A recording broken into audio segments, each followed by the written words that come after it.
So thank you so much for coming tonight. For those of you that don't know me, I'm Caitlin Mills, and I'm a social studies teacher here at the high school. I'm one of the 4 educators in the building that oversee the Global Citizens Program. It's something that we have been working on and has been in the works for the past few years. A few years ago, Doug Calais and I, we were co-teaching classes, and we took a PBL course together. And we were like, you know, this would be such a great idea to do. And slowly over time, we researched surrounding schools.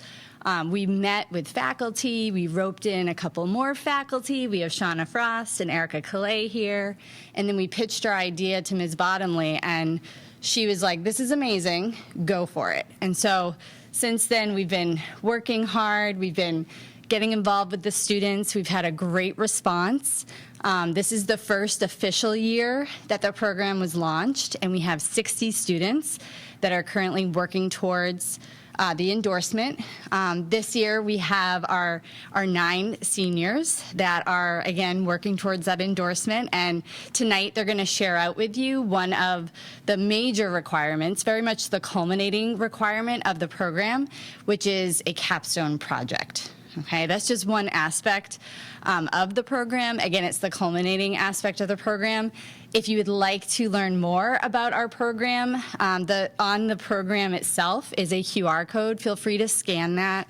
That will take you to the Global Citizens website, and you can learn more about the program as a whole. And you can also meet a little bit more of our Global Citizens, which are our seniors here, the class of 2023. So I'll go back here.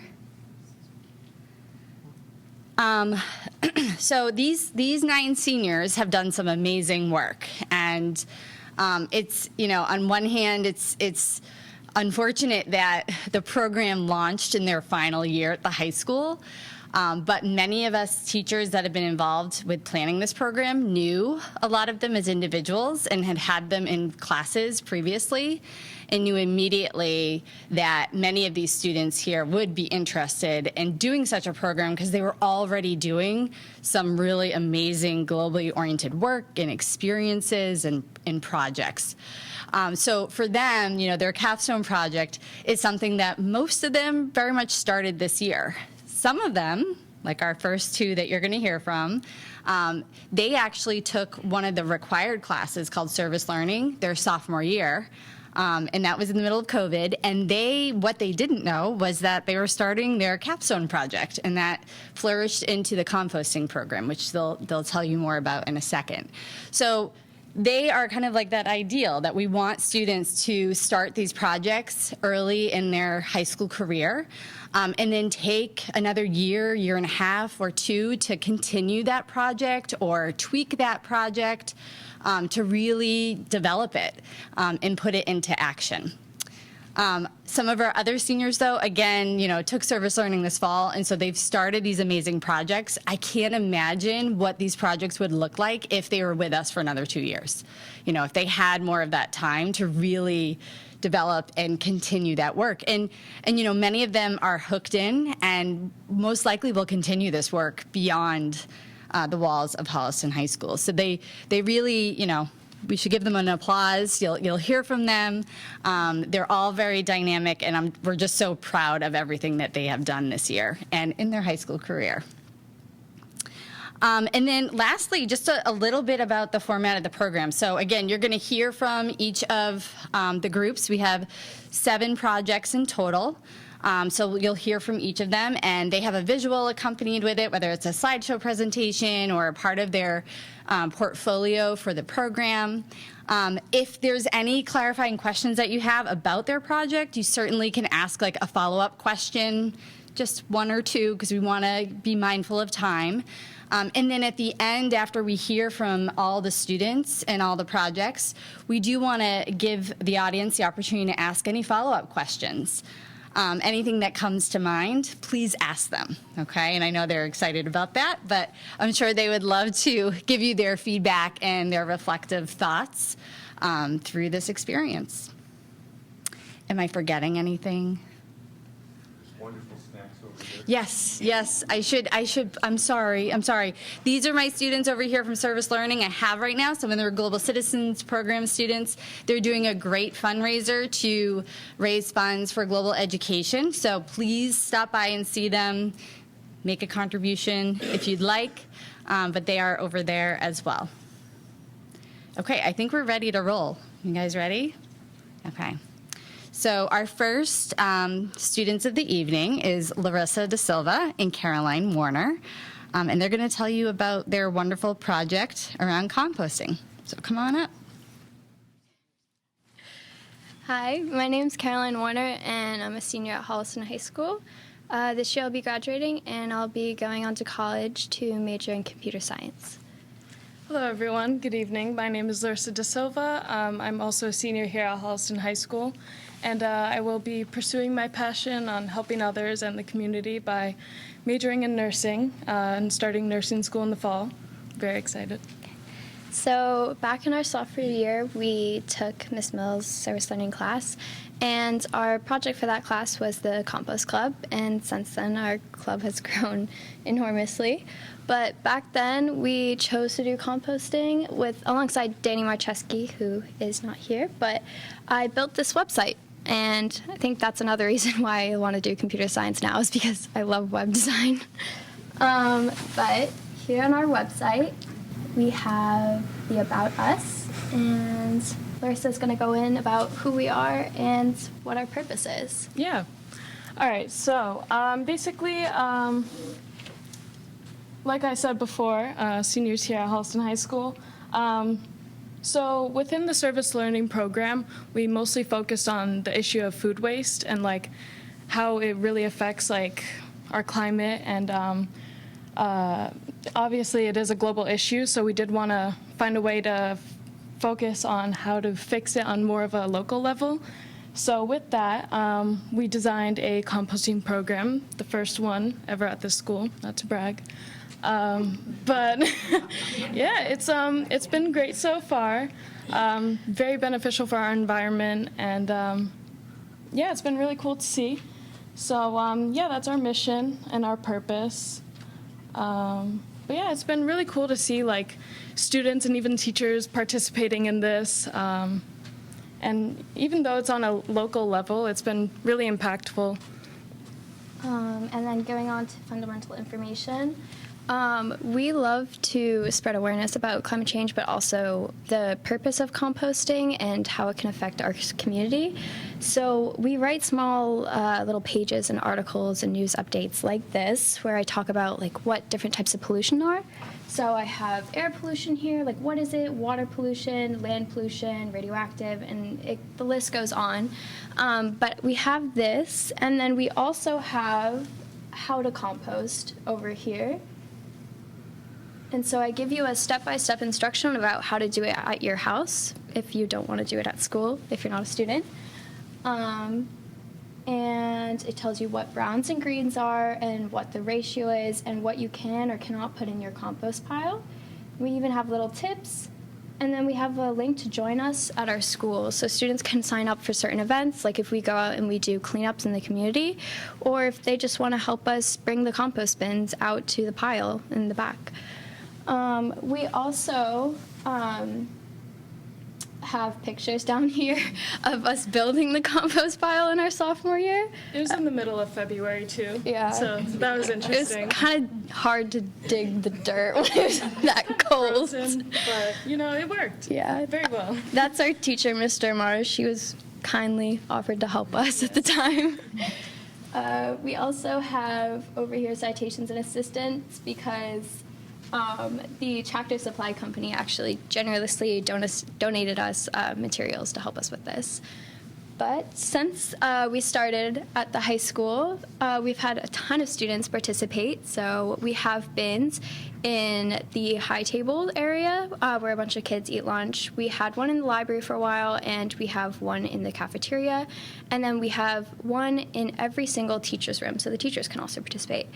And so once we collect all those scraps, we throw it back into the pile outside. And then we were planning on using that soil in the future for gardening, or if anyone else in the community wants to pick it up and use it in their own gardens at home. Yeah, Do you want to talk about the middle school? Yeah, we also met multiple times with the leadership club down at Rams. They're interested in starting their own composting program as well, and we provided them our website so they have more background knowledge on it. And soon, hopefully, they will be starting theirs as well. So for each bin, we have a do's and don'ts list. That way, it's like an easy way for people to know like what you can compost and what you cannot.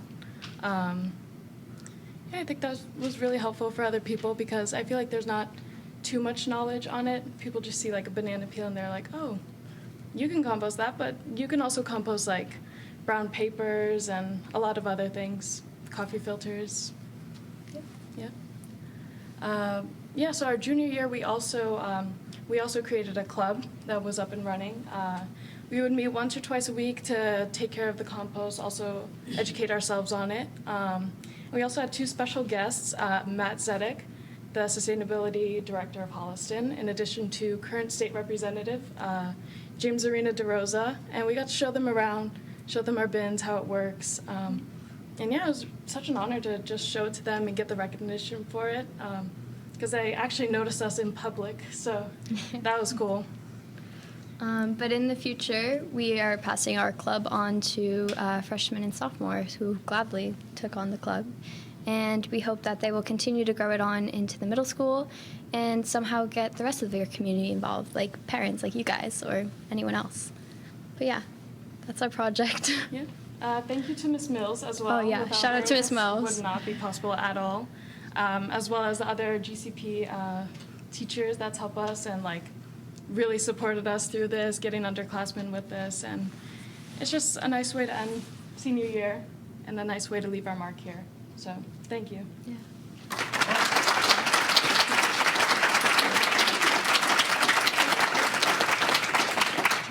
Oh, any questions? Okay, thank you. Oh, there's one. Yes. No How worries. much compost have you collected since you started? Or Like whatever you don't. roughly like pounds. Like it was very Yeah. successful last year. We haven't really like specifically measured it Okay. Yeah. Yeah. But that's a good idea. Thank you. to do that in the Yeah. future. Any particular challenges in the ratios for, We definitely had a lot more greens than Yeah. browns at the start, so we had to work with like workshops and we collected like sawdust. And Yeah. stuff like that. Anything else? And their website is beautiful, and you can access it through the Global Citizens Program website. You go to the Meet Our Global Citizens and you go to their portfolios. Their site is linked, I believe, to your portfolios. So feel free to check it out even more. Okay, awesome. Thank you. So next we have Evie Simon, who's going to be coming up. I can just be sure. Yeah, okay. Okay, it is up. Okay, hi, my name is Evie Simon. I'm also a senior here at Holliston High School, and next year I plan to study art history in college. And my project is based around healthy eating in our high school and hopefully in the future in our school system in total. So why healthy is a very big question, and our country faces countless challenges, and one that is really present but often not noticed or talked about is junk food. And studies have seen worrying connections between eating large amounts of junk food or processed food and childhood obesity, which is a very large problem in this country. Many children in America rely on their schools for food, but public schools often lack the funding that they need to consistently have healthy food in their schools, and often turn to large companies that supply huge amounts of processed food for quick, easy fixes to give to mass amounts of students. And while in the short term this is really great because these students get fed, over time we see a dependence on these junk foods and a lack of healthy options for students to have. So benefits of healthy eating are just as important as knowing why eating junk food is not good for you. The CDC actually has seen connections between healthy eating in students and their learning being positively impacted. Studies show that if you eat more healthy food, your attention span in school and also your cognitive abilities and your grades can go up as a result of eating a better balanced diet and more healthy foods instead of less processed, high-fat, and high-sugar diets. And it's also seen that students who rely on quick fixes, on snack bags, like lots of what we actually supply in school for snacks, actually cause students to have shorter attention spans, lack the cognitive abilities that students who eat healthy food have, and overall lower energy levels, which cause them to not be able to obtain the grades that they might want to. So Holliston High School is already ahead of the curve. We've been implementing a healthier meal plan, and luckily it is also free for students, so they don't have to pay extra if they want to eat healthy options. We have organic produce from a local farm that I have actually been in contact with and have been working with, Silverwood Organic Farm, which is in Sherburne. This spring also, the school is going to have more organic produce come back in once organic produce is back to being harvested, as it is kind of hard to grow food in winter. But there is always more we can do. So there are some things we need to get better at. Because even though we have a lot of healthy food, the vast majority of students don't know that we have healthy food in our school. People often in our lunch lines, if you go in, we have options first that are the pizza options, and then we have our special, and a lot of times students will pick up things like pizza instead of being able to see the healthier options, which are usually further down the line, and by the time they've picked up their meal, they don't realize that there is something healthier that they could have grabbed. Holliston also provides free breakfast for students, which is a wonderful thing. However, everything is prepackaged, and a lot of it is filled with tons of sugars and processed chemicals and take away from the healthy values that we're trying to implement. It is more expensive to buy healthy food. However, we have often been told that breakfast is the most important meal of the day, and if we are starting our breakfast off with sugars, it's not going to nearly help as much as if there are healthier options for students. So how does Healthy HS address these issues? This is a program designed to bring awareness to healthy food options we have. It promotes options to a larger audience, so more students could take advantage of this healthy trend. The goal is to have an Instagram page that is regularly supplying options that we have at school for healthy food, informing students of the benefits of healthy eating, and letting students know what healthy food options we have daily in our cafeteria. It's also designed to help students make more informed decisions when it comes to eating in and outside of school, so they can understand why it's better to have those healthy foods, even though in the short run those processed foods might taste better. So what about the future? So we're all seniors, and since this program started late, we didn't have as much time as we wanted to really implement this program. And part of the difficulty about working with an organic farm is that you can't really talk about produce being supplied in schools during the winter, which is a very large part of the school year. The majority of the produce comes in early fall and then spring, and when I was actually last in contact with Silverwood Organic Farm, they said that the majority of produce would be coming in late May and June. And for all the seniors here and the parents of the seniors, we're not here during late May and June, so we aren't able to cover the fact that all of this healthy food is coming in. So what I've been doing during the winter mostly has been trying to get this program ready so I can pass it on to another student, a sophomore or a junior who wants to do this and is impassioned by the idea of healthy eating, so they can hit the ground running next year, so they can document the food that's coming in the fall and also in the spring, so we can get a full range of the time that we have these healthy options available, so more students will start taking advantage of it, and we can spread this message not only to all of the students in Holliston High School, but also at the other schools, and hopefully spread this so all students in Holliston are able eventually to have healthy options with their food.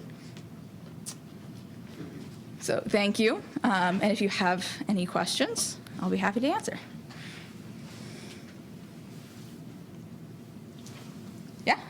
Evie, have you thought about having the cafeteria move the healthier options forward in the line if you're saying that that's preventing kids from doing it? Have you discussed, sort of? Yeah. So that is an option. I actually have like a list of suggestions that I'm like setting up so that can be discussed in the future. That is on the list so I can talk in the future, and also with the students who might want to take over so they can continue to have an active role in improving what we can do in the community.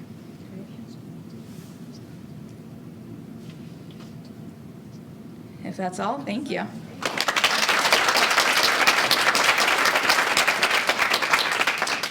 Okay, so next up we have Declan Collins. Thank you.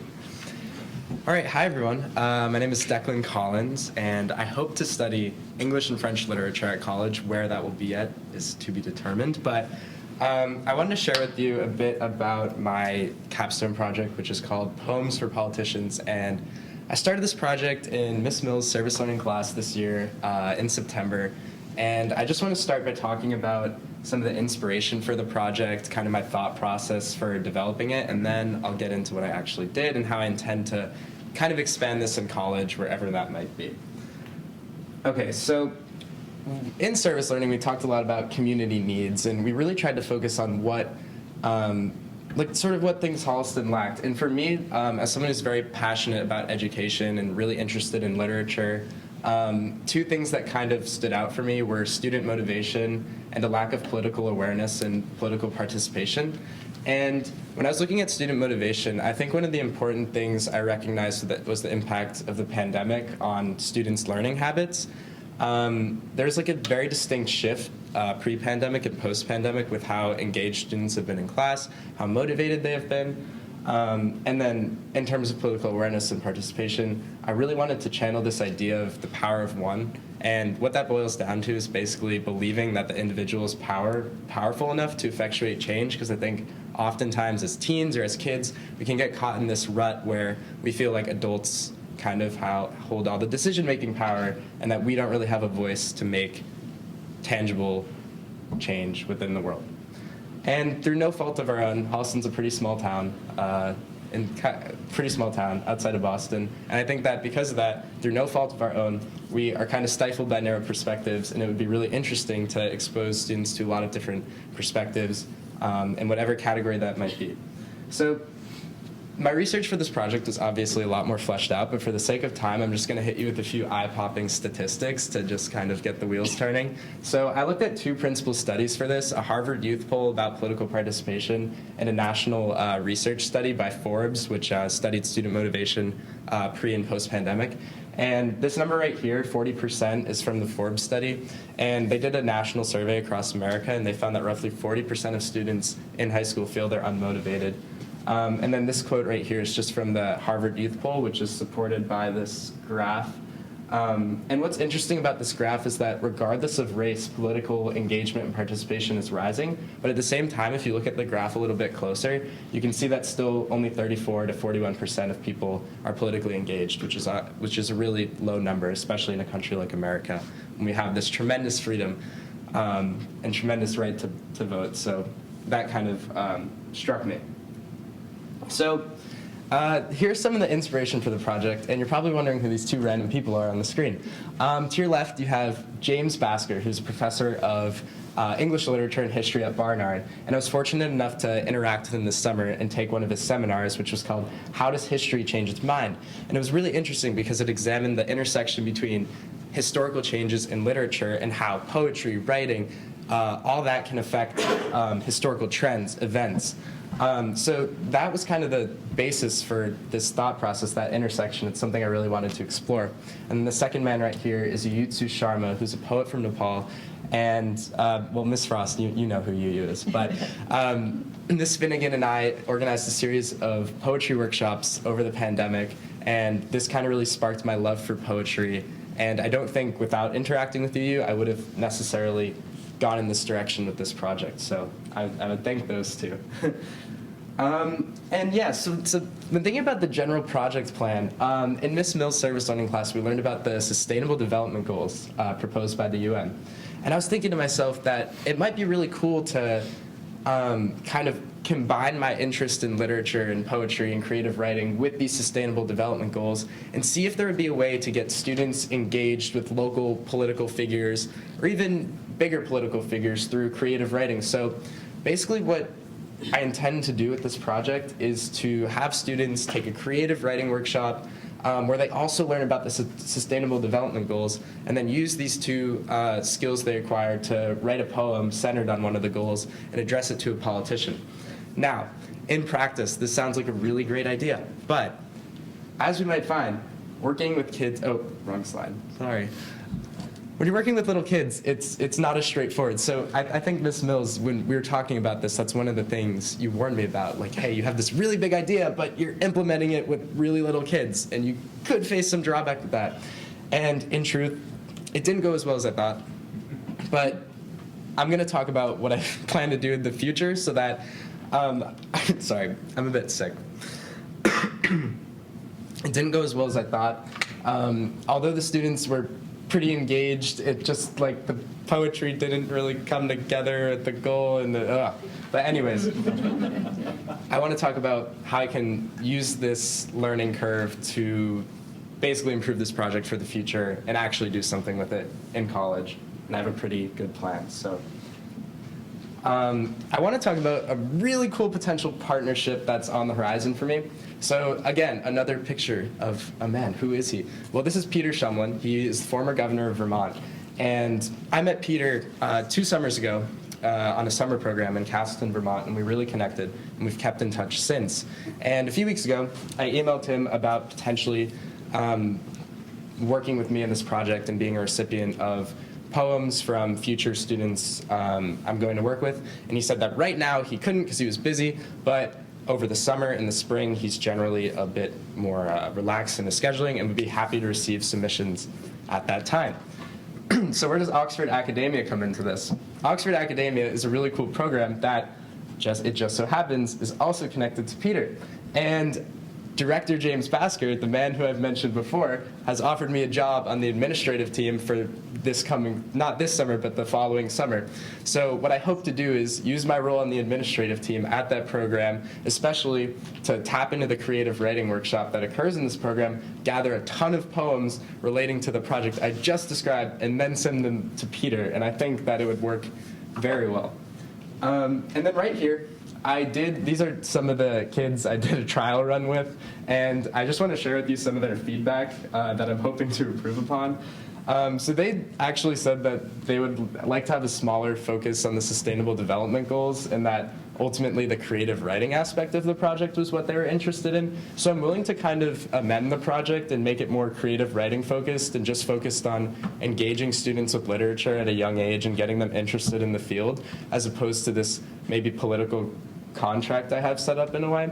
But I do want to keep that aspect of the project, but if need be, I'm willing to tailor it depending on what future students want as well. And then in terms of how I can apply it to college, although I do not know where I'm going to college yet, one of the colleges that I've been accepted to, which is St. John's College in Oxford, has this phenomenal program called St. John's Inspire, which basically engages in local secondary and primary schools around the city of Oxford, specifically underprivileged secondary and primary schools. And what I hope to do is engage with this program because they have an English literature section and kind of implement my project there. And what I've heard from current St. John's students is that this Inspire program is pretty receptive to student voice, student ideas, pretty amenable, and it's something that's very easy to get involved with. And since they run during the summer, that would coincide really nicely with the administrative position on the other Oxford summer program. So working with Inspire and with Oxford Academia could be two really unique avenues to pursue this project in the future. So it was kind of unfortunate that I didn't really hit the heights I wanted to hit with this year. It was a bit disappointing, but I'm glad that the universe has kind of conspired in my favor to get these opportunities in line to potentially develop it in college over the next 3 or 4 years. So thank you for your time, and if you have any questions, please let me know.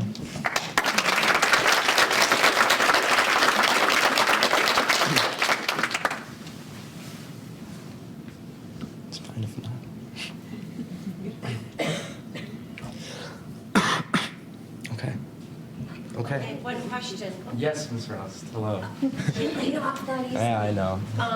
Would you be willing to return to Holliston High School to workshop with our students? 100%. That is not a question yet. But yes, in short, yes. Anyone else? Okay. Well, thank you all for your time. Okay, so next up we have Celine Buer. Come on up.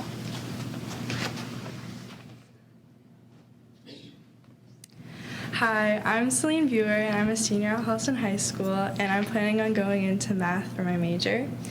And for my capstone project, I've been painting murals forever, and I've been painting since freshman year. My sister was the one who introduced me to mural painting, and since then I fell in love with mural painting and public art. It all started with my sister when she wanted to have a stairwell displaying different Asian cultures to enrich our school environment. Around the school you might see my murals, some with meaning and others by request. More and more people are painting murals in our school, and it brings me so much joy to see the walls covered with people's passions and talents. Because I started painting at the beginning of high school, looking back on my murals reflect how I've changed throughout the years and what I've experienced. Art is something that can bring together different communities and people from different backgrounds to stop and look at what art means to them. Muraling is a great way to raise awareness about various issues, since the bigger the piece is, the more people will pay attention to the art.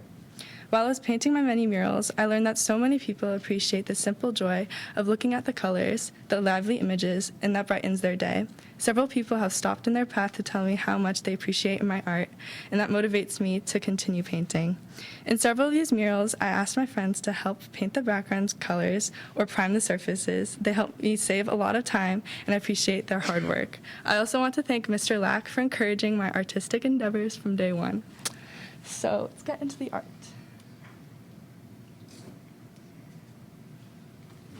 So this is a nine-tailed fox, and this is part of the Asian Culture Stairwell project.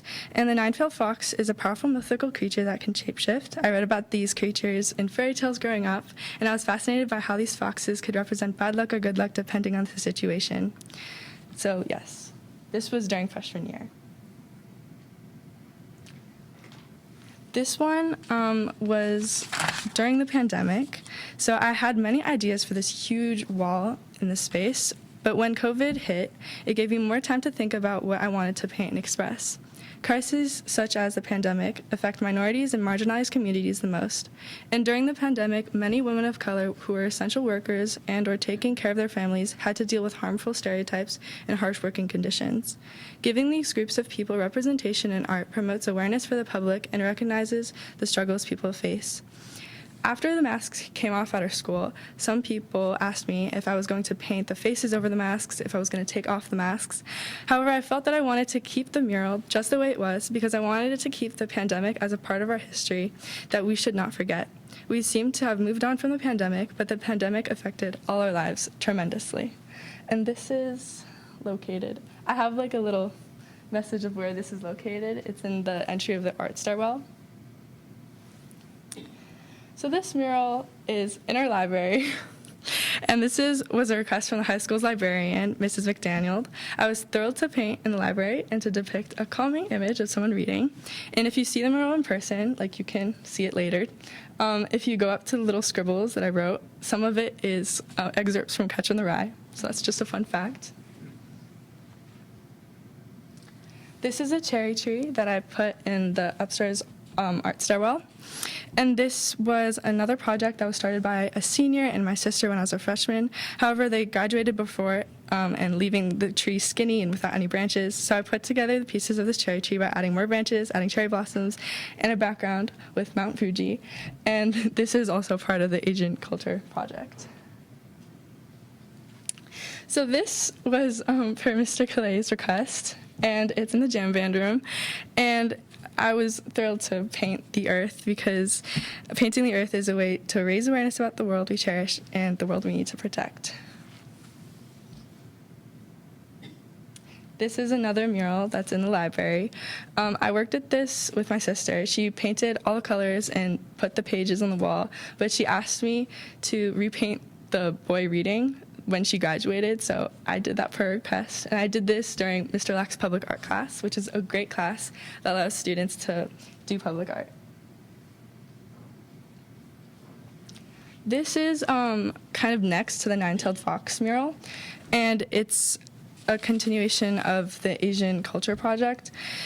And this is a Filipino goddess, Mayuri, the goddess of the moon, and it was already sketched there when I was a freshman, and when I was a junior, I came back to it, and I decided I wanted to finish it because whoever sketched it already graduated, so yeah.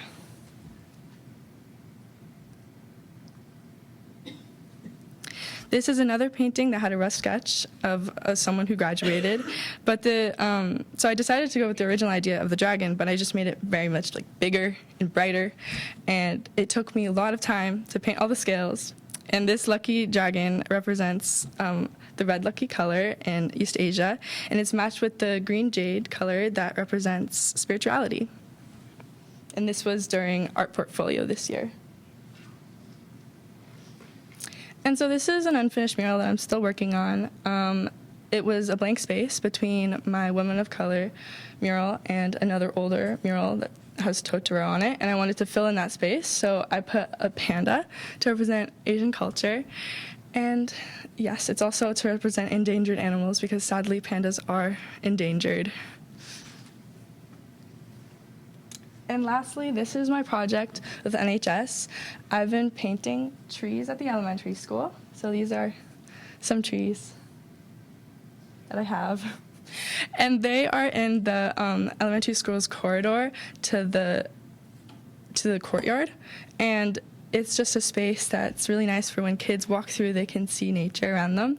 And when I reached out to the principal of the elementary school, she immediately said that this would be a great idea and that I should definitely do this. So muraling throughout the years has really been a great experience. I plan on leaving a mark on my school by leaving all these paintings behind. And yes, it's been a great experience. Thank you.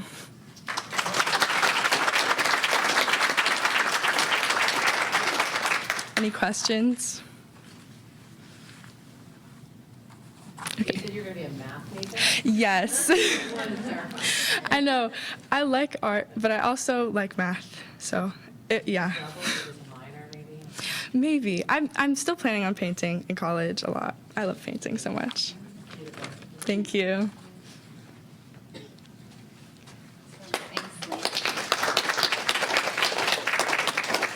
Okay, next we have Dakshata.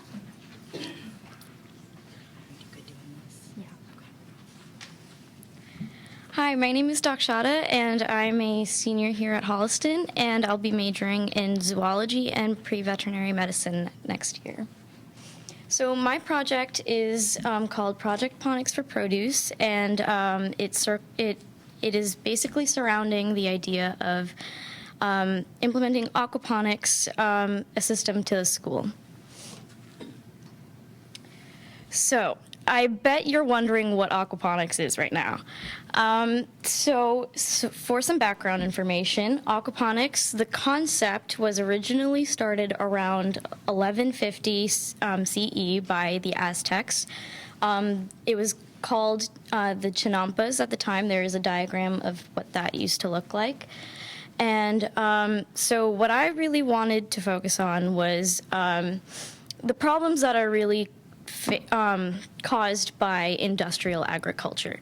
So industrial agriculture is the #1 emissions causer for global warming right now. And so there is a list of all the negative impacts that the way that we farm in the United States impacts the earth. And there are ways to better our methods of farming through sustainable practices, like rotating the crops and including more diversity in what we're planting and allowing like animals and plants to be growing all together. So there are different kinds of systems that include the word ponics. And so aquaponics is basically where you have a tank of fish, so you grow fish as well as have plants as well. And it is mainly surrounding the nitrogen cycle and how those chemicals work together. And so another thing that I wanted to talk about too, just briefly, is so I was overseas for a month this year, and what I really came to realize was how privileged we are in the United States to be able to really have access to like more sustainable ways of doing things, and being able to even think about how to do things in a more efficient way that isn't going to be harming the planet. And aquaponics is also good in education settings where it really helps students understand aspects of the nitrogen cycle better.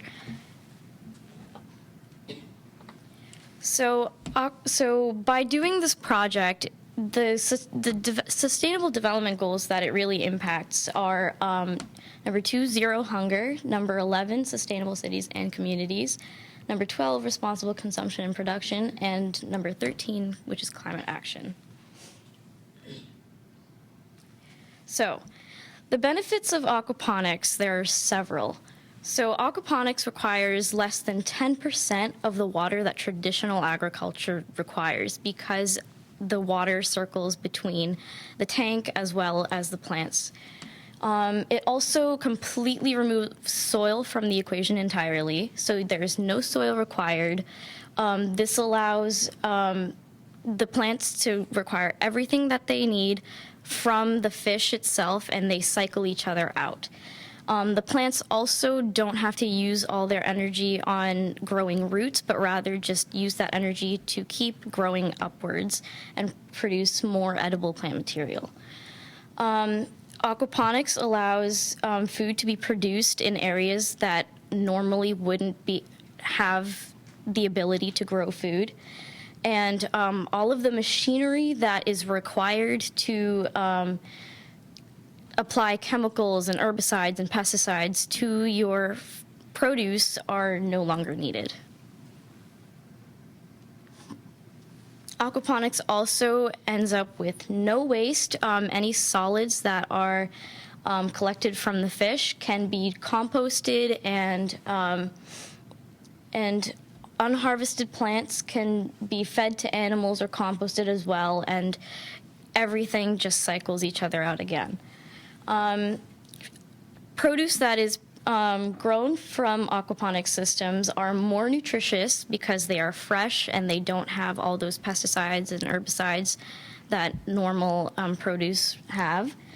And they also don't require long-distance transportation and all the negative effects that come with that.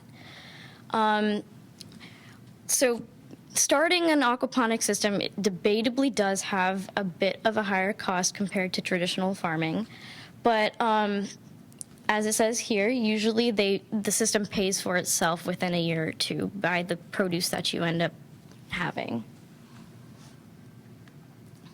So this is just the setup process for the tank system. It's fairly simple.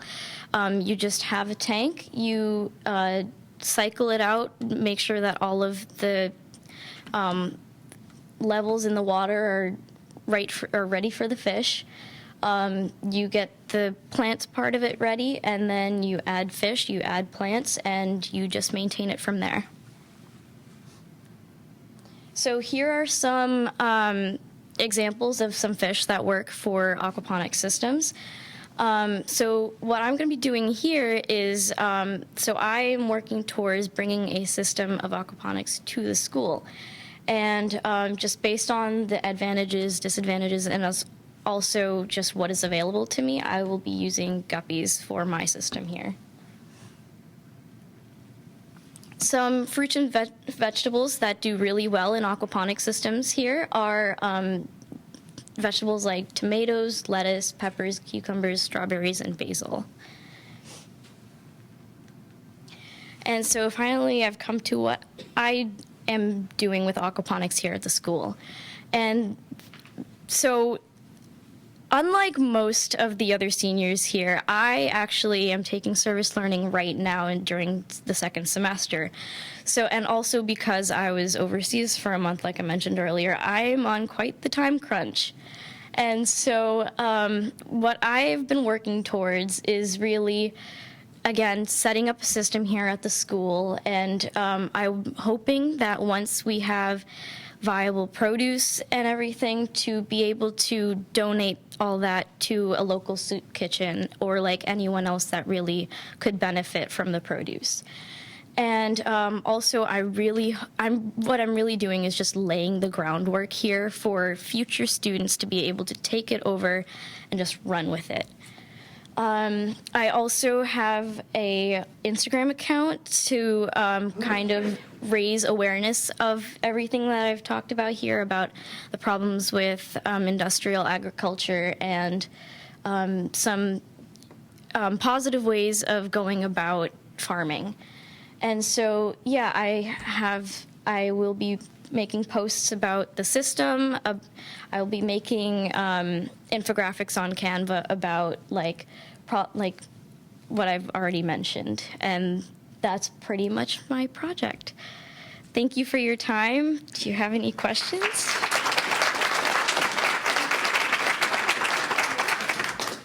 How big do you think the initial setup will be, and what's the capacity? Okay. How much lettuce can you get out of that?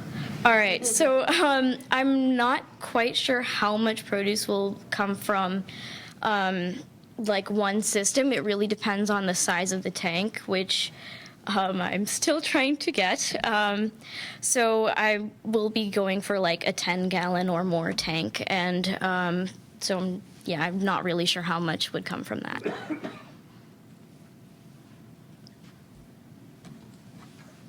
All right. Okay, next we have Dayanara.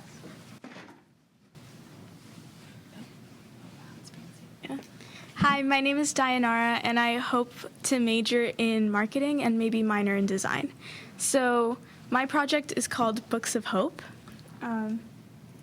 So really the inspiration behind this project came from Miss Mills' service learning class and also my criminology class that I took last year. I'll get a little bit into that in a while. But in her class, what we initially start with is we have to focus on the Sustainable Development Goals, right? And I chose to focus on goal number 4 and 16, quality education and just institutions. And what I wanted to focus on was the prison system here in the United States. So not only our local community, but also our national community as well. And the criminology class that I took last year really gave me so much insight into just all the things wrong with our prison system, all the injustices that occur, and just how there's not really help for people who are incarcerated, and they really have no way out of getting out of this cycle once they enter it. So I won't bore you with too many statistics. I'm only going to give you 3, so don't fall asleep on me, okay? So here in the United States, we house 20% of the prison population of the entire world, where we only make up 5% of total population. I think you can see a little something wrong with that. And this affects our community, our economy. We waste billions of dollars a year on this system. And most importantly, people's lives, people's families, and their careers and their futures. So something that I wanted to focus on was also the recidivism rate in this country. It's 76.6%. So even if people are going into prison to help them, clearly they're just going back. Nothing's really being fixed from the system. And something that is always a struggle for people is getting jobs after they're incarcerated. So I kind of wanted to help with that and help with the education that people need to move on in life, to move from their past and really create a future. So that's kind of how Books of Hope came to be. So at first I was like, I'll just collect all books, like I'll host a book drive, that sort of thing. I went through a lot of ideas before we got to the final one. When Ms. Mills informed me that we have a lot of textbooks that we no longer use in this school. They're outdated, and also after the pandemic, we really moved on to technology, you know. It's just more efficient for us. So I started out in the English department, and what I did was I packed a lot of books. I carried them. Somehow my spine is still intact. I don't know how. They're very heavy. And some of the biggest obstacles that I faced along the way were just kind of like the politics of it all. You know, there's a lot of regulations that you have to go through when trying to donate these books, and a lot of bureaucracy. I had previously met with a program, and they were trying to help me, but you know, you really have to start at the top of like the chain of command and like work your way down just to donate to one institution. So that didn't really work out, but I'll show you what did. Like I said, I partnered with Holliston High School in collecting these books. So far, I had collected 110. They were all English books. There were 2 different ones. I don't know the names, but I do know that one weighed 4 pounds and one weighed 6 pounds. That's really the way I remember it. And what I ended up doing was I mailed some of the textbooks to a prison book program here in Quincy, which they then figure out where to donate them. And one of their most in-demand subjects are textbooks in subjects such as English, math, science, the things that really help people get their GEDs and their education.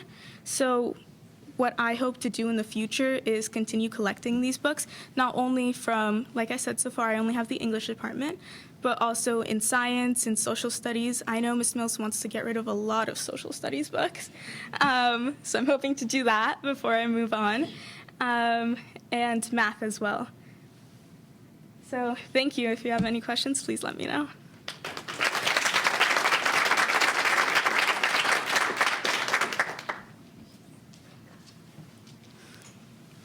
Yes? Did you find out where these books that you donated went? No, not yet. I just know, actually, this was from the help of my mom. Don't tell anyone, but she got me in contact with one of our neighbors, and she said that her husband had worked with them before because he's in law enforcement. So they're still like in the mailing process, but I do know that once they get them, I think it'll all be donated like locally. I'm assuming in the Massachusetts area, since it is in Quincy, but like specifically where, I'm not sure. Anything else?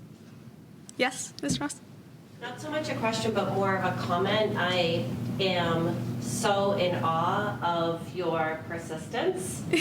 And for any of our students who encountered obstacles or setbacks, to keep pushing through and find other ways to see your project be realized and come to fruition is a huge lesson in and of itself. So I'm really impressed by your perseverance. I just wanted to say that. Thank you so much. Thank you all. Have a great night.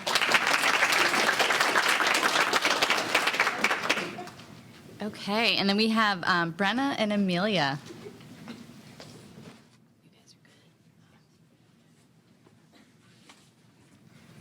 Okay. Hi, I'm Brenna. I'm obviously a senior, as with everyone else here. I'm hoping in college to do environmental science and ecology to focus on the aspect between how climate change is affecting animals locally and as well as in the oceans. I'm Amelia, and I'm planning on studying environmental sustainability in college. Okay, so our project is named Water, which is accurate of what we're trying to do. We're trying to help clean up water, but it really stands for something smaller. It stands for water accessibility, testing, education, and research, which is our kind of sums up what we want to do. Is we really want to focus obviously on the water, and both the drinking water as well as like our water, like the vernal pools, the streams, the ponds, the lakes, the oceans, water. And so we want to do that by making it accessible for people to learn how to take care of the water near them through education, and then as well as testing. And the big part is the resiliency to keep moving forwards through difficulties. And obviously, there's going to be pushback when you want to make things different. So, Our targeted SDGs are obviously clean water and sanitation, and then life on land, because how water interacts with land is really important, and climate action, because water pollution is a big indicator of how climate change has affected our environment. another one that's not listed here is a subcategory, which is the target number 14, which is life in water, and so we subcategorized to 14.1, which is reducing marine pollution.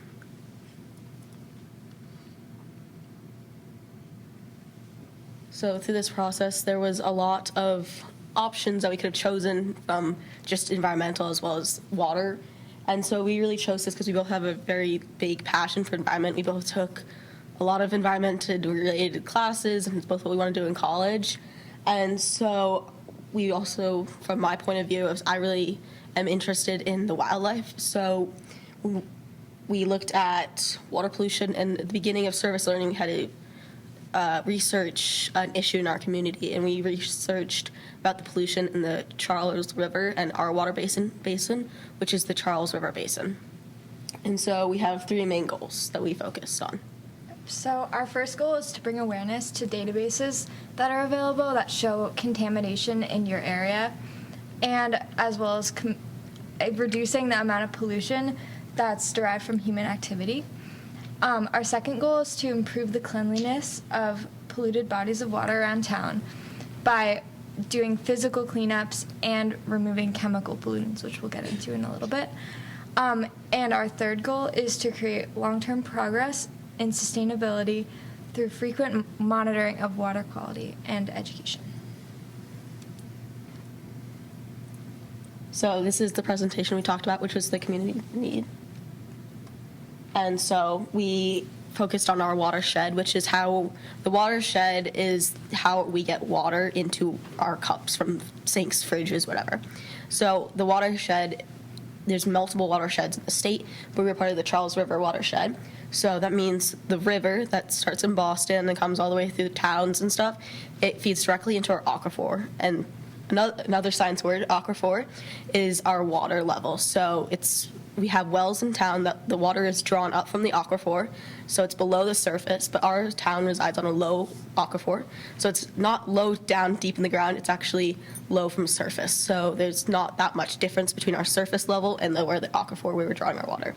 So originally we were focusing a lot on drinking water, but through the process of talking to the people from DBW, which is Sean Reese, we talked to him at the very beginning of the semester, like a month in, we found out that our drinking water is safe because they monitor it so closely, and we talked about how they monitor it, but that doesn't reduce the risk of chemicals and pollutants coming into it. That means then we have to spend more money to fix. So we created a whole timeline of pollution and regulations from all the way from the early 1900s to now, present day, that people have been doing to try to remove pollution in the Charles River.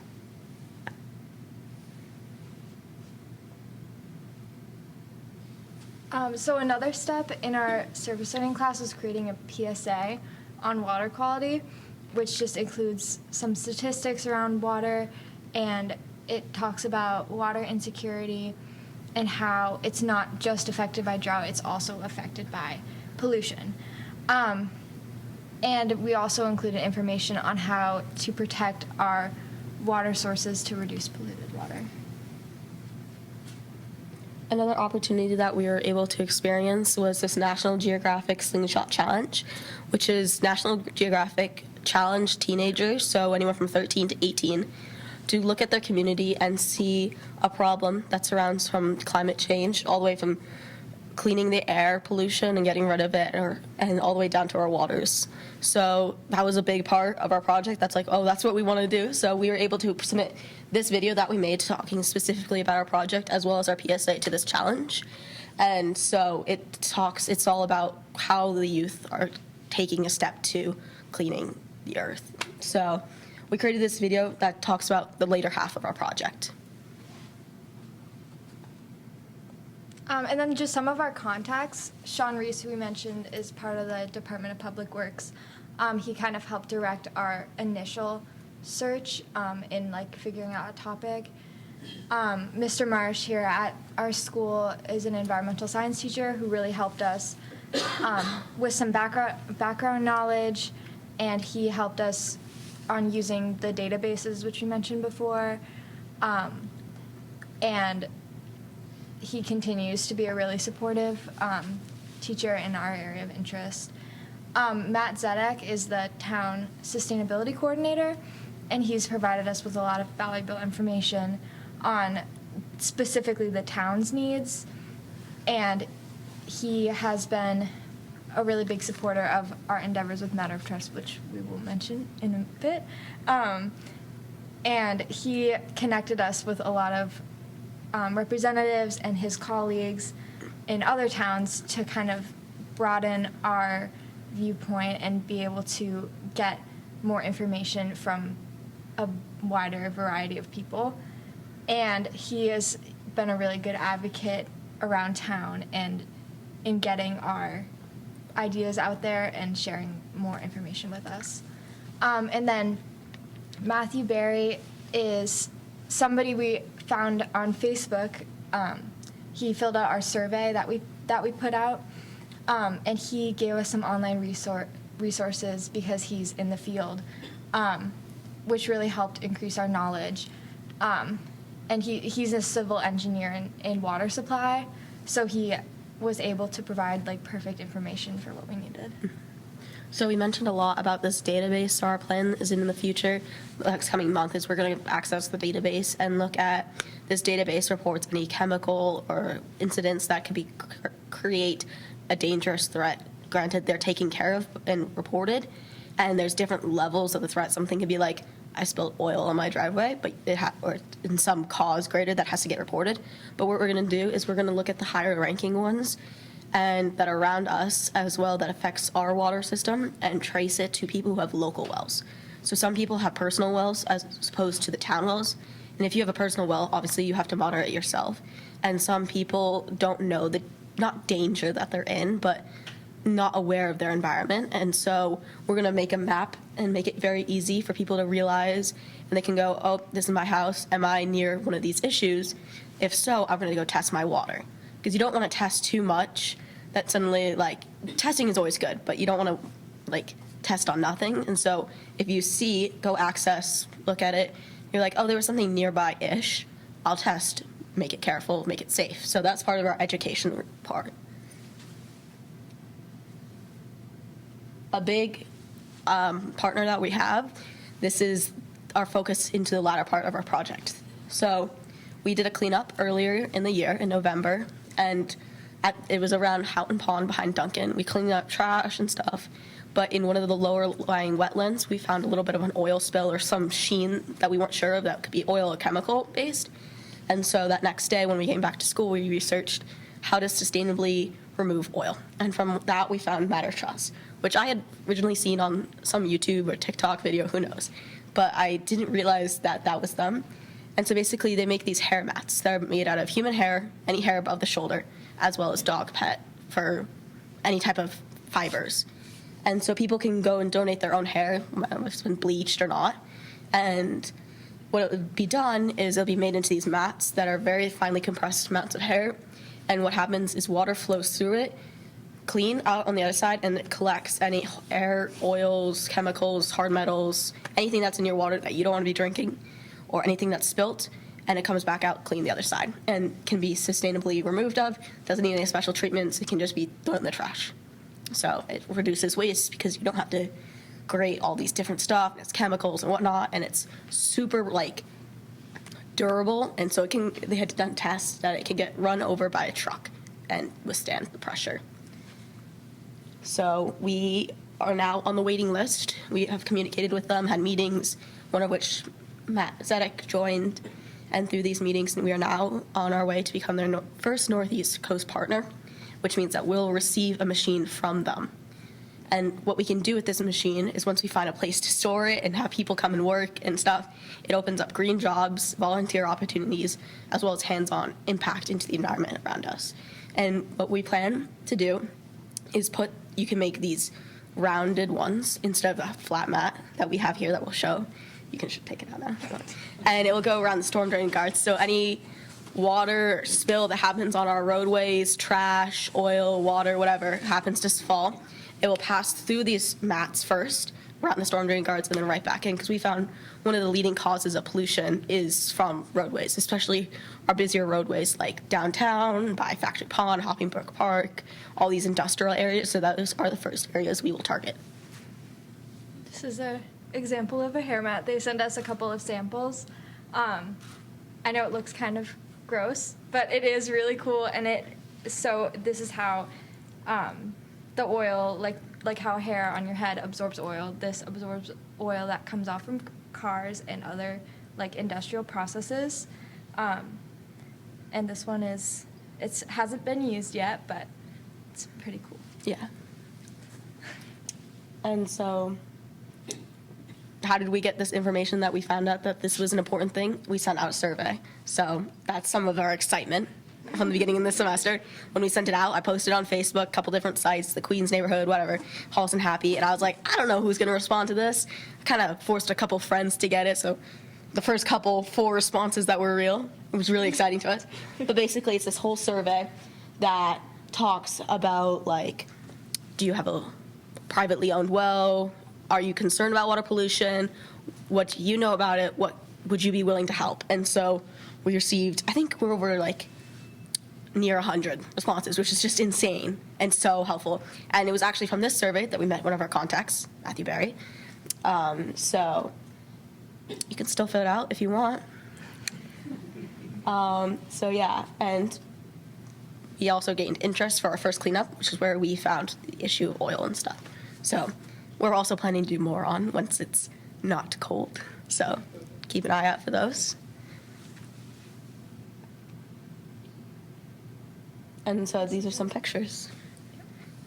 And so these are some of the zones that we were looking at to placing the mats. So you see how this one has trash and stuff and coverage and it has leaves. So the hair mat will sit either below the level or on top. So all of this wouldn't flow through because it'll be covering it, and so just the water will come through. So it also helps when there's lots of rain. So you don't want any flooding or a lot of snow melting.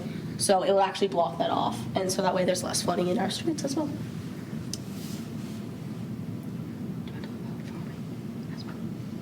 Oh yeah. So this also helps with like how we've heard about with the other project, like how pesticides in farming and all those kind of chemicals will run off into the water system, and when we get a lot of rain, it ends up going back into like our ponds and our rivers.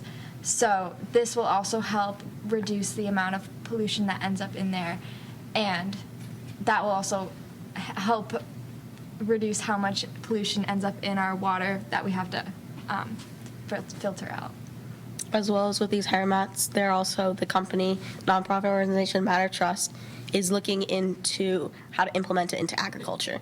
So we have obviously used larger pieces of hair for these hair mats. It has to be between 1 to 4 inches long.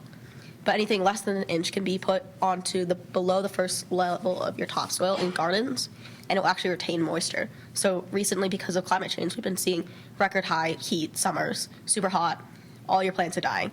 And like one of the projects, Dakshana's, she talked about how it takes a lot of water to do farming. So what this does is this layer of fiber and hair will actually preserve some of the temperature-wise and water within the soil.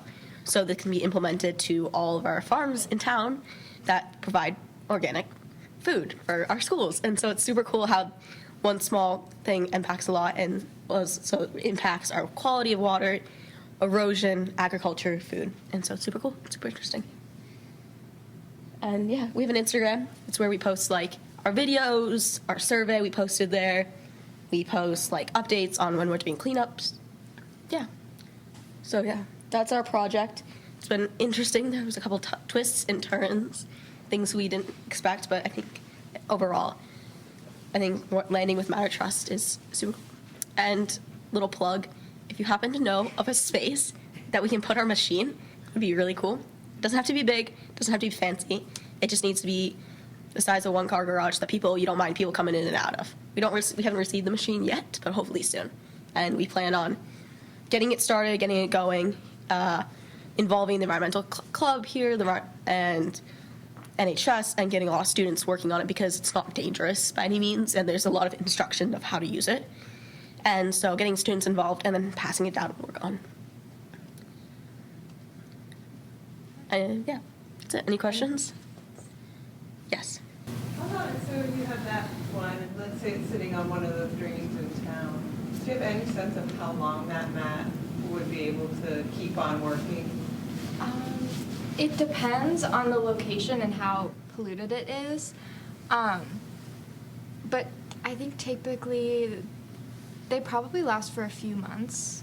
And since we're working with the Department of Public Works, they'll actually be handling the disposal of them because it is technically hazardous waste. And they've agreed to help us with that part.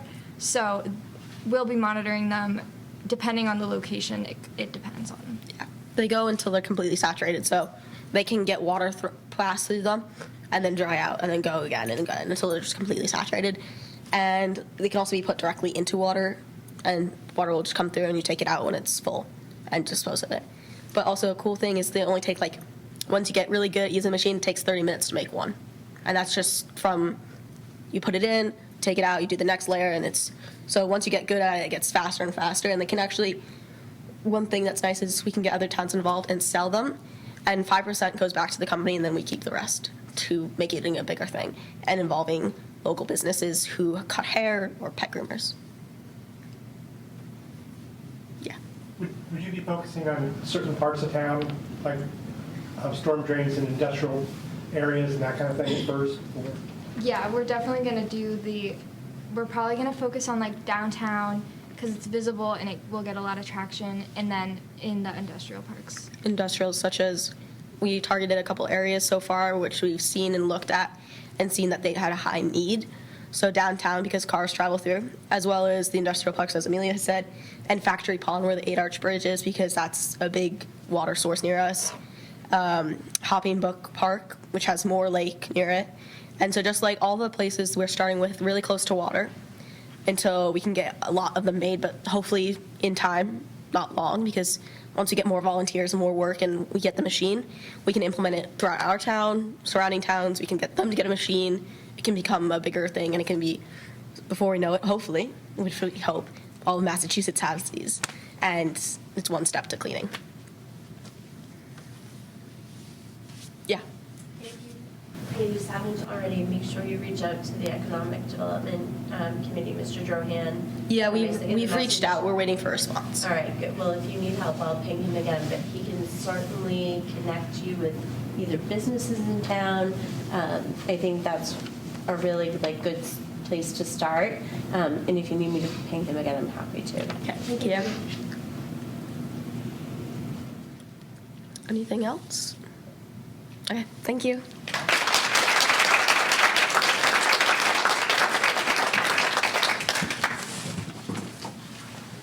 So we've heard from all of our students and all the projects. So we'd like to open it up to any questions that you have about their experience, the process, any reflective takeaways, really anything.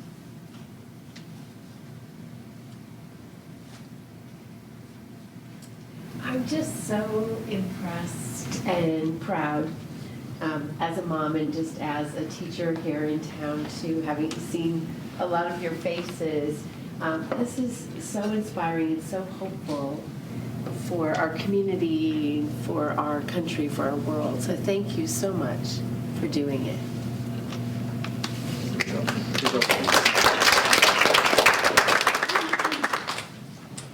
I'd like to know how you guys are, as seniors who are doing incredible jobs, I mean incredible, as Mrs. York just said, this was incredible. How are you bringing younger students and gaining their interest and their passion in these projects? Because as you can see, there's very few of you. Though you've done amazing work, we need a lot more of people like you. So I'm curious how you're doing that in your own school. I knew that was coming. Well, GCP just started, so to be fair, this was all us on our own. But GCP just started, so through the GCP program, people will know about it more since the teachers themselves are advertising it in every single one of their classes. But we also are mentors. So we have freshmen and sophomore who, like our little children. So we tell them what we did and how we did it, the classes we take, the programs we did outside of school. We give them advice. We also have portfolios, every single one of us, and on our portfolios has a list of things that we did and links to it if they want to do it. And there's stuff in school, but also stuff outside of school. And a lot of them are free programs because we all look for that. So we're hoping that also our social media, like our Instagrams, we all have accounts. We're hoping that our fellow students and our underclassmen and our friends in our classes that we also talk to often will continue our projects or make their own. And kind of going off of that, like, yes, there's only like a few of us here, but there's a lot of GCP members like in the other grades. Like, I swear they like swarm us at times. But we also, like Caroline said, we have our little mentees, and some of us will go on to continue the projects up here, but some of them will also create their own. And we kind of like look for any type of passions that they have. Like, it doesn't have to be something that you immediately will click to one of the goals, but it can always like add up and be its own little thing, you know? Kind of going off of what Diana, like, my project, it's very hard to work with an organic farm during the winter when you literally have no produce coming in. You can't be like, hey, and today we've got nothing. So, like, a lot of what my project, like, this was my idea, but like most of what I have been doing has just been like making the user's manual and then having it all ready, so it's like this comprehensive guide, so whenever a kid comes up to me or if I find someone and kind of like take the project, I could just be like, here's everything, just go, it's all ready, they don't have to worry about making connections with people, they don't have to worry about setting things up, where they go, what they need to post, all of that's already set up for them, so because they're also younger and it's seeing that a lot of the younger students are also more timid about making these like connections and reaching out. I feel like all of us as seniors, like the second we became seniors, we're like, yeah, we'll just reach out to them, it's fine. Like, but before we were all like, oh my God, should I talk to the person?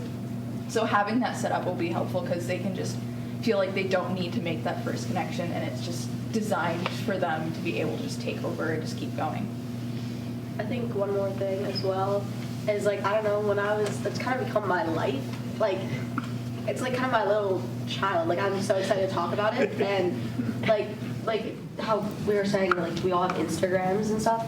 But I think one thing that stood out to me the most is that like the younger generations is also excited. So we had to present this project for our service learning night, and we had this younger kid, I don't know their age or whatever, but they were so excited, and they're like, oh, here's my hair, you can take it. But I think that's one thing that's like we overlook is like they're younger and like they're not like up in our age level and like have these contacts and have like the ability to spread, but they're like so incredibly excited as well that they kind of like almost come to you, like you mentioned it slightly, and it's just like that's the connection that you make. And I think that's cool, and they're like just like they love the earth as well because like that's their life and that's what they explore, and so it's not always super hard, but it's just like reaching out and talking about it, like, and sharing your like excitement for each project, even if it's not your own. I wanted to say, along the way, we look at all these kids and we're constantly blown away by what you're doing and how thoughtful you are and how you care about things and how you present. We've seen little presentations along the way when you do your community service project. I'm just blown away by the confident, articulate ways you presented what you did. I think, we're trying to help with leadership. We want this to be about leadership too, and the way you present is just so confident and beautiful, all of you, and I just wanted to tell you that because I'm so happy about where it's come. Here, here. Yeah, we're proud.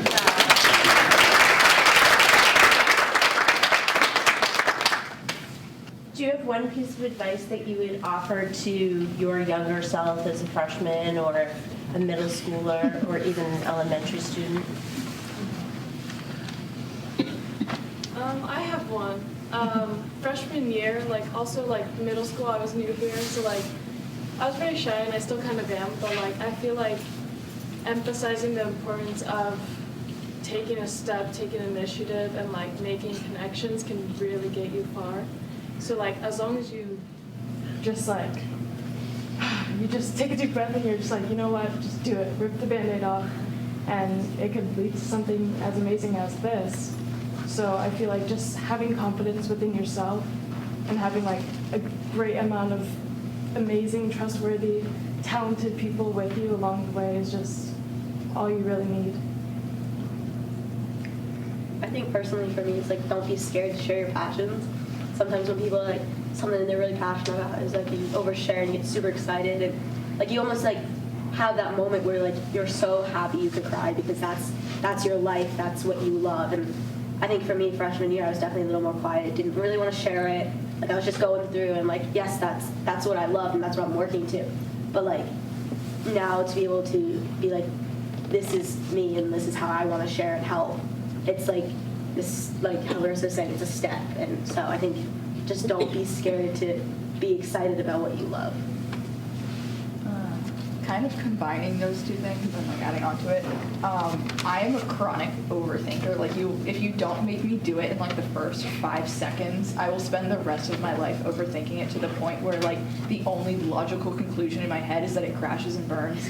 So just like if you're passionate about something and you know what you want to do, you can overthink and be like, oh, it's not enough. I don't know where I'm going. I don't understand how to go from here. My efforts aren't going to make that much of a difference.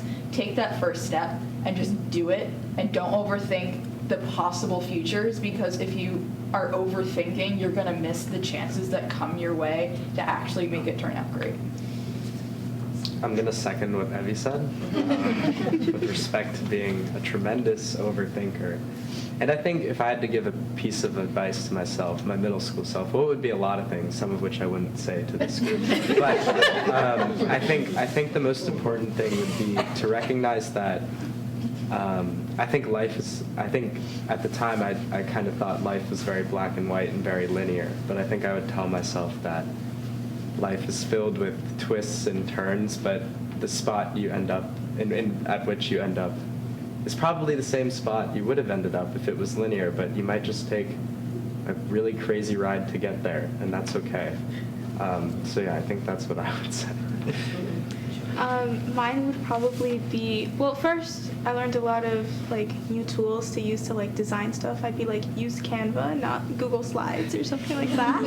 But like in all seriousness, it would probably be like putting yourself out there. Like we had to send a lot of emails. Like I'm sure all of us sent like about 100 emails to the people we needed to reach out to. And it's like putting yourself out there, because like 90% of them are going to reject you, and at first you're like, oof, maybe I shouldn't have said that, but it's more about just like getting your message out there and just like persisting throughout like all of it. Like I remember being to Miss Mills every single time I would go up to her after I wrote an email. I'm like, are they going to think I'm too pushy? And she's like, no, they need you to be pushy. Like, they need to be reminded, because, like, yes, like, your project is in the forefront of your mind, but it's not in the forefront of their minds.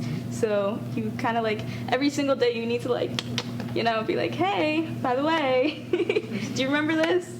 You know? So I think that's what I would tell myself. I have one, too, and it's a little bit of a cliche, but I wish I had told myself earlier that even at our age, that we do have the capacity to create change in our own communities, and that you just have to try. That's really all it takes. How does it feel to be the first class to graduate with us? So good.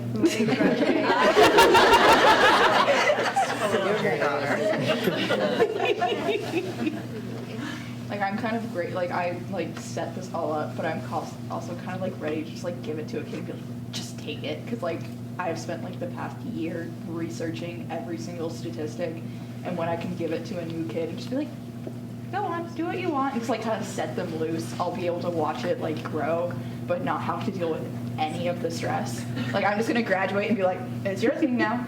You'll have other stress. Yes, I will. think for me it's like a nervous excitement. Like I've said, it's like this whole thing has been like my life since September, and it's like I don't want to give it away yet, but like I know there's people who are just as passionate and just as loving to the environment as this whole group. And so to leave and know that there's people who are following after me, and like I have trust in them, but this is my thing, like this is our project, that's something I created. So there's like this nervous excitement, but also just utmost like respect to everyone and respect of our project and what it's trying to do. I just want to express some words of gratitude for our 4 advisors, and I want to share a little anecdote about this program. So I was part of the committee that they pitched the program to Ms. Bottomley and the administrators around a year and a half ago. And I remember sitting in that room and hearing about the program and immediately feeling drawn to it. And it was almost like the breath of fresh air the school needed. And I'm just really grateful that I didn't make the 03 cutoff and would have graduated last year. And I'm really grateful I got to be here, albeit for a year, to be a part of this program, because I think for the students that come after us, having this program for the full 4 years is going to enrich their learning in ways they would not have realized and could not have imagined. So to the 4 of you, I just want to say thank you for creating this for our school.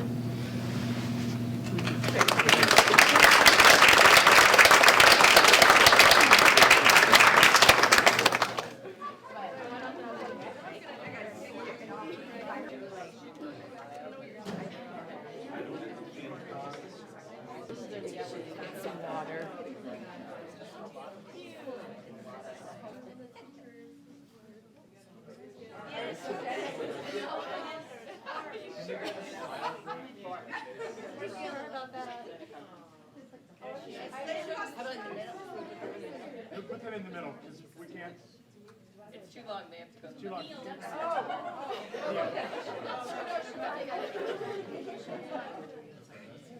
Okay, here we go.